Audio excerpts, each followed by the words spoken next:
일요일에 오전에 또 3시간짜리 국어 수업을 듣고 집에 돌아오면 되게 힘든, 한 반년 넘게 했었어요.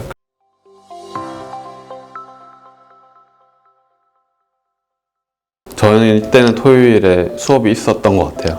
토요일 수업 끝나고 점심 먹고 대구로 가는 거죠. 가서 저녁 3시간짜리 수업 하나 듣고 그 근처에 있는 저랑 이제 동년배 외사촌 집에 가서 한밤 자고 일요일에 오전에 또 3시간짜리 국어 수업을 듣고 집에 돌아오면 되게 힘든, 한 반년 넘게 했었어요. 그래서 해봤을 때 사실은 되게 큰 도움이 됐는지는 잘 모르겠는데 그 토요일 일요일에 열심히 공부했을 것 같진 않아서 이제 그래도 도움이 되지 않았을까 생각을 하고,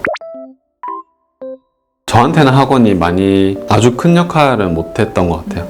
일단 제가 사는 곳에 뭐 학원이 엄청 있는 그런 곳은 아니었기도 한데, 근데 그래도 조금의 도움은 됐을까 생각을 해요. 학원 자체도 그렇지만 같이 다니는 친구들하고 서로 공부하는 걸 어떻게 보면서 나도 좀 더 하고 이런 의욕이 생기는 것도 포함해서 학원이 어느 정도는 도움을 주는 부분도 있는 것 같아요. 제가 생각하는 게 다 답은 아니지만 서울의대에 같이 가는 친구들 중에서는 강남의 그런 환경 되게 좋았다, 내 자식도 그렇게 보내고 싶다, 이런 얘기를 하는 경우도 그래도 꽤 있거든요.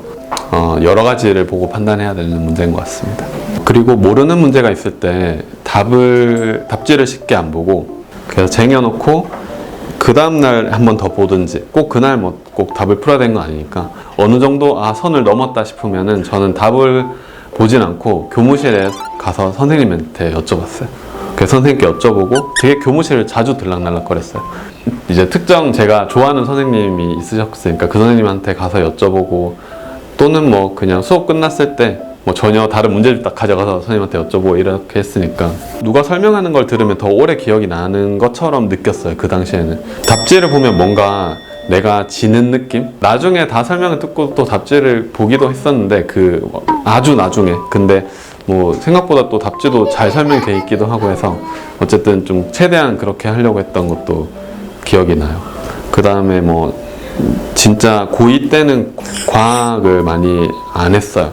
누군가 또 말로 과학은 고3 때 하면 충분하다는 잘못된 정보가 있었어요, 저한테. 그래서 고2 때는 국영수만 했거든요. 거의 진짜 내신 빼고는 다 국영수만 했는데, 이제 제가 국어가 좀 많이 부족했다 보니까, 그리고 수학은 좀 상대적으로 더 낮고, 그래서 평일에는 야자 때는 전부 국어랑 영어만 했어요. 수학은 야자 때 안 하고, 수학은 쉬는 시간, 점심시간, 저녁시간 이럴 때 하고, 또 수학 교과 시간이 많으니까 그때 좀 짬짬이 하는 걸로 하고, 이제 토요일이나 일요일이나 빨간 날이나 이럴 때는 이제 하루를 3등분으로 해서 한 4시간씩은 했던 것 같아요. 국어 4시간, 수학 4시간, 영어 4시간 이런 식으로 좀 큼직하게 그렇게 하고,